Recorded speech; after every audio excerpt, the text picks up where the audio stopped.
Selama puluhan tahun, Amerika Serikat telah memanfaatkan negara-negara Teluk untuk menstabilkan nilai dolar. Minyak dari Arab Saudi dijadikan asuransi nilai dolar secara terselubung. Keuntungan luar biasa negara Teluk didaur ulang ke Amerika Serikat dengan membeli obligasi, treasury bond, dan juga persenjataan militer. Tetapi, China telah melakukan langkah kuda yang melokalisir kemampuan Amerika Serikat menghegemoni Timur Tengah. De-dolarisasi industri minyak global berada pada fase misi gerilya yang berpotensi meruntuhkan dominasi sistem keuangan Amerika Serikat dalam waktu yang tidak terlalu lama. Keberhasilan China menjadi mediator perdamaian Arab Saudi-Iran bukan hanya membawa visi perubahan geopolitik Timur Tengah, tetapi juga perubahan transisi keuangan energi secara global. Sekitar 70% cadangan minyak dunia dimiliki oleh OPEC, Rusia, Iran, dan Venezuela yang menjual ke China dengan diskon besar, dan semuanya mendukung rencana petrojuan dari Beijing. 20% cadangan minyak sisanya juga dapat diakses oleh China. Ini membuat China menjadi importir minyak mentah raksasa di dunia. Artinya, proses dedolarisasi berjalan dengan irama kendang yang cukup stabil. Dalam perdagangan global, yuan menyumbang sekitar 2,7%, sementara dolar menyumbang 41%. Meskipun pengguna yuan masih cukup kecil, tetapi momentumnya telah bekerja dengan sangat baik. Analis Financial Times mengatakan bahwa China ingin menulis ulang aturan pasar energi global dan akan melakukannya dengan menendang dolar dari orbit negara-negara BRIC, Brasil, Rusia, India, dan China, lalu bergeser ke negara Teluk dan Amerika Latin. Bagaimana aliansi Timur Tengah dan perdamaian Arab bisa memukul keras petrodolar? Pada tahun 1971, pemerintah Amerika Serikat menarik dolar dari standar emas dan mulai mengandalkan bank sentral di seluruh dunia untuk menyimpan cadangan moneter dan sekuritas treasury Amerika Serikat serta aset keuangan Amerika lainnya.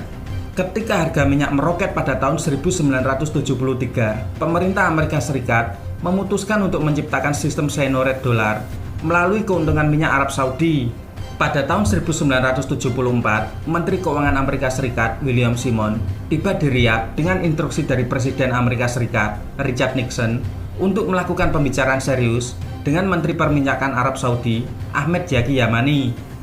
Simon mengusulkan agar Amerika Serikat membeli minyak Arab Saudi dalam jumlah yang sangat besar dengan dolar, lalu Saudi menggunakan dolar ini untuk membeli obligasi dan persenjataan dan berinvestasi di bank-bank Amerika Serikat sebagai cara untuk mendaur ulang keuntungan minyak Arab Saudi yang sangat besar. Maka lahirlah petrodolar yang melabuhkan sistem perdagangan dan investasi dunia berdenominasi dolar. Jika Saudi mengisyaratkan untuk menarik pengaturan ini, itu akan sangat menantang hak istimewa moneter yang diberikan kepada Amerika Serikat. Pasar minyak adalah polis asuransi status dolar sebagai mata uang cadangan. Jika privilege itu dikeluarkan dari tembok oleh Cina, tembok itu akan mulai runtuh. Perjalanan Xi Jinping ke Arab Saudi pada awal Desember lalu justru tentang yuan. Saat ini adalah momen yang sangat menentukan bagi perkembangan petrojuan. Cina dan Arab Saudi menandatangani lebih dari 30 miliar dalam kesepakatan perdagangan selama kunjungan tersebut. Dengan lebih dari 25% impor minyak mentah Cina berasal dari Arab Saudi, dan tampaknya Dewan Negara Teluk akan secara bertahap mengadopsi petrojuan, bahkan jika ada banyak hambatan dari Amerika Serikat dan negara sekutu. Strategi China jauh lebih sabar daripada yang dipahami oleh pikiran Barat. Ini tentang upaya perlahan mengikis singgasana dolar di pasar minyak dan berbagai komoditas di dunia. Langkah ini sedang dilakukan oleh aliansi BRIC dan China dengan langkah cerdas membentuk Organisasi Kerjasama Shanghai atau SCO. Sebelum China melakukan manuver cerdas ke Timur Tengah, sistem petrodolar Amerika Serikat telah menerima dua pukulan berurutan secara serius. Pertama, krisis keuangan 2007-2008 menunjukkan bahwa sistem perbankan Barat tidak stabil seperti yang dibayangkan. Banyak negara, termasuk negara-negara berkembang, bergegas mencari prosedur lain untuk perdagangan dan investasi. Pendirian BRIC oleh Brasil, Rusia, India, China, dan Afrika Selatan adalah gambaran dari urgensi untuk membahas parameter sistem keuangan baru. Serangkaian percobaan telah dilakukan oleh negara-negara BRIC, seperti pembuatan sistem pembayaran BRICS. Yang kedua, sebagai bagian dari perang hybrid Amerika Serikat telah menggunakan kekuatan dolarnya untuk memberikan sanksi kepada lebih dari 30 negara. Banyak dari negara-negara ini, dari Iran hingga Venezuela, telah mencari alternatif dari sistem keuangan yang didominasi Amerika Serikat untuk melakukan perdagangan normal. Ketika Amerika Serikat mulai memberikan sanksi kepada Rusia pada tahun 2014 dan memperdalam perang dagangnya melawan Cina pada tahun 2018, kedua kekuatan tersebut mempercepat proses perdagangan bebas dolar yang telah mulai dibentuk oleh negara-negara lain yang terkena sanksi karena kebutuhan.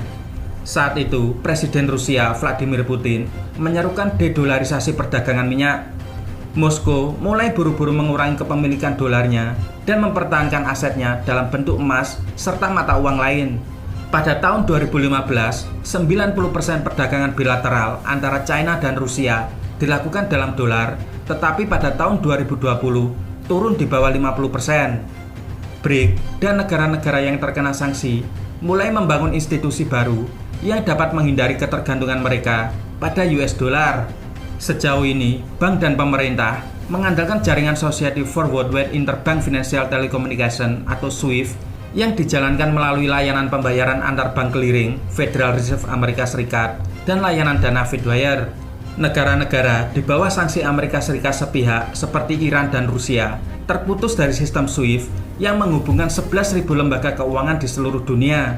Setelah sanksi Amerika Serikat pada tahun 2014, Rusia menciptakan sistem for Transfer of Financial Messages atau SPFS yang dirancang untuk pengguna domestik, tetapi telah menarik banyak bank sentral dari negara lain seperti Asia Tengah, China, India, dan Iran. Pada tahun 2015, Tiongkok menciptakan sistem pembayaran antar bank lintas batas atau CIPS dijalankan oleh Bank Rakyat Tiongkok yang secara bertahap digunakan oleh bank sentral lainnya. Bersamaan dengan perkembangan Rusia dan China ini, ada sejumlah opsi lain seperti jaringan pembayaran yang berakar pada kemajuan baru dan teknologi keuangan atau fintech dan mata uang digital bank sentral. Meskipun Visa dan Mastercard adalah perusahaan terbesar di industri ini, tetapi mereka menghadapi saingan baru di UnionPay Cina dan Mir Rusia serta mekanisme retail swasta Cina seperti Alipay dan WeChat Pay. China sekarang dapat secara bersamaan menavigasi hubungan yang kompleks dengan Iran, negara-negara Teluk, Rusia, dan negara-negara Liga Arab.